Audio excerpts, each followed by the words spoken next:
퇴직 후 후회하지 않으려면 이 두 가지는 무조건 필수. 퇴직을 앞둔 어느 날 김성호 가명씨는 묘한 감정에 휩싸였습니다. 한편으로는 30년간의 고된 직장 생활을 마친 성취감이 있었지만 또 한편으로는 앞으로의 삶이 너무 막막하게 느껴졌습니다. 그렇게 회사에서 마지막 퇴근을 한 날 밤 그는 아내와 함께 조용히 앉아 말했습니다. 이제 우리 진짜 어떻게 살아야 하지? 퇴직은 인생의 마침표가 아니라 오히려 인생 이막의 출발선입니다. 하지만 많은 이들이 이 전환점에서 혼란을 겪고 있습니다.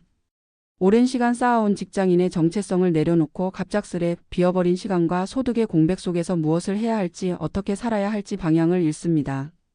특히 50대 후반 60대 초반에 퇴직을 맞는 이들이라면 국민연금 개시 전까지 최소 35년의 소득 공백기를 마주하게 됩니다.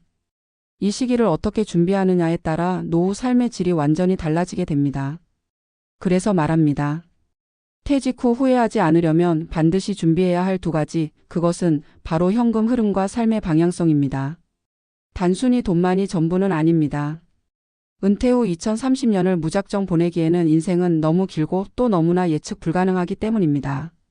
김성호 씨 62세는 건설업계에서 33년을 일한 중간 관리자였습니다.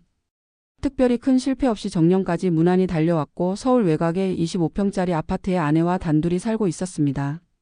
자녀들은 모두 결혼했고 그는 퇴직금 약 2억 원과 개인연금 그리고 63세부터 시작될 국민연금이 노후의 안정성을 보장해 줄 것이라 믿었습니다.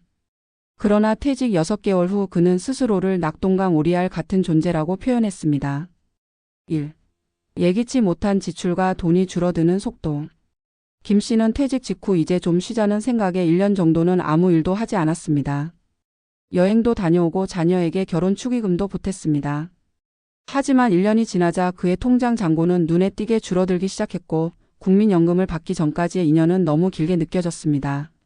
물가도 계속 올라가는데 아무리 아껴 써도 한 달 생활비는 220만 원 선이었습니다. 보험료, 관리비, 식비, 통신비, 차량 유지비 등이 빠져나가면 손에 쥐는 돈은 없었습니다. 그는 말했습니다. 퇴직금은 그저 버티기 위한 돈일 뿐이더라고요. 계속 줄어드는 통장을 보면 이게 언제 바닥날지 모르겠다는 공포가 찾아옵니다. 2. 정체된 시간과 삶의 방향 상실. 돈의 문제만은 아니었습니다. 가장 힘든 건 시간이었습니다. 퇴직 후 그는 하루 10시간을 TV와 스마트폰으로 보냈고 특별히 할 일이 없자 자존감은 점점 낮아지고 아내와의 대화는 갈등으로 이어졌습니다. 회사 다닐 때는 나도 누군가에게 필요했죠. 근데 지금은 아무도 나를 찾지 않아요. 나는 뭐 하는 사람이지? 이런 생각이 들더라고요. 퇴직 후 1년 반쯤 되었을 무렵 그는 우울감과 불면증을 겪었습니다. 가족은 병원을 권했지만 그는 스스로 회복하기 위해 무언가를 해봐야겠다고 결심했습니다. 그때서야 그는 두 가지를 준비하지 않았다는 사실을 뼈저리게 깨달았습니다. 1. 첫 번째 필수 전략 현금 흐름 확보. 퇴직금은 버티는 돈이 아니라 움직이는 돈이 되어야 한다. 퇴직금이나 일시금은 단순히 생활비로만 쓰기엔 너무 빨리 소진됩니다. 이 돈을 현금 흐름을 만들어내는 구조로 전환해야 합니다. 구체적인 방법은 다음과 같습니다. 개인연금 수령 전략, 최적화 연금저축, IRP 등은 가능한 늦게 수령을 시작하고 필요 자금은 순차적으로 꺼내 써야 합니다.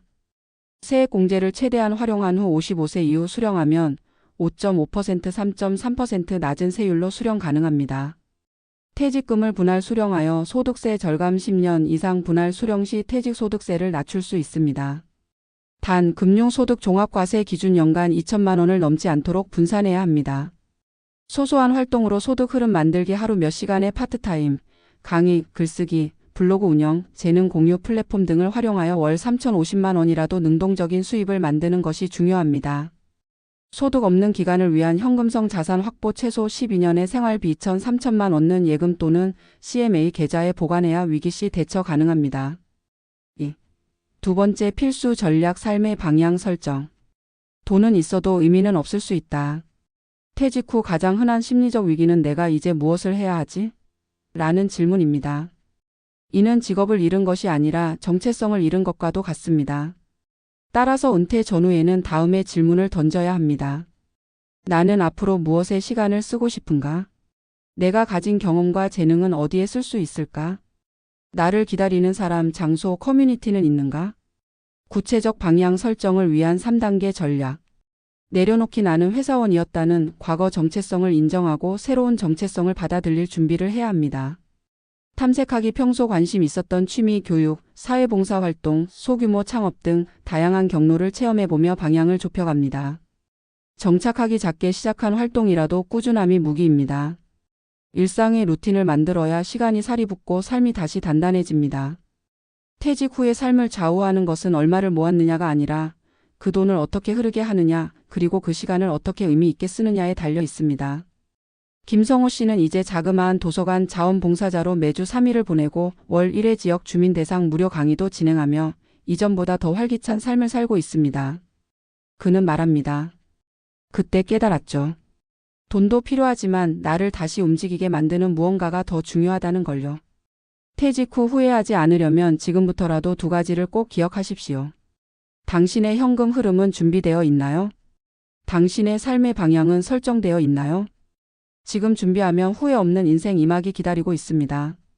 늦지 않았습니다. 지금이 바로 시작입니다.